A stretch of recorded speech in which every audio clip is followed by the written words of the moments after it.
నమస్తే పిఎస్టీవీ న్యూస్ కి స్వాగతం। ప్రభుత్వ ఆసుపత్రిలో మాజీ మంత్రి జోగి రమేష్ కు వైద్య పరీక్షలు జరుగుతున్న సమయంలో ఆయన కుమారుడు అనుచరులను సమీకరించి వారికి మద్యం తాగించి లోపలికి వెళ్లేందుకు ప్రయత్నించారు। లోపలికి అందరినీ వెళ్లకుండా నిలువరిస్తూ మేము పంపిస్తామని పోలీసులు వినయంగా చెబుతున్నా వారు తోపులాటకు దిగారు।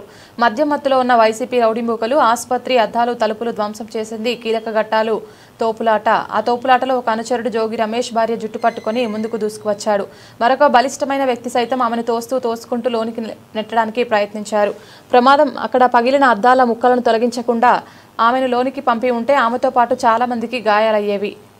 అయినా మత్తులో ఉన్న వైకాపా మూర్ఖులకు ఏమీ అర్థం కాలేదు। వారే ఆమెను తోస్తూ లాగుతూ నెడుతూ బలంగా భర్త దగ్గరకు నెట్టారు। భయపడుతూ ఆమె భర్తను పట్టుకొని ఏడ్చింది। ఇంతమందిని వెంట తీసుకువచ్చి విధ్వంసం చేసిన వీరి మీద వెంటనే కేసులు నమోదు చేయకపోతే ఇదొక సంప్రదాయంలా మారుతోంది। జోగి రమేష్ కుమారుడిపై కేసు నమోదు చేసి అరెస్ట్ చేయాలి। పోలీసులు పంపిస్తామని చెబుతున్న తమ కండకావరాన్ని ప్రదర్శించిన వారి మత్తును దించాలి। కల్తీ మద్యం కేసులో మాజీ మంత్రి జోగి రమేష్ తో పాటు ఆయన సోదరుడు జోగి రాములకు ఈ నెల 13వ తేదీ వరకు కోర్టు రిమాండ్ విధించింది। ఈ నేపథ్యంలోనే వారిని విజయవాడ జిల్లా జైలుకు పోలీసులు తరలించారు।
మరిన్ని వీడియోలు విశేషాల కోసం మా ఛానల్ను షేర్ చేయండి మరియు సబ్స్క్రైబ్ చేయండి।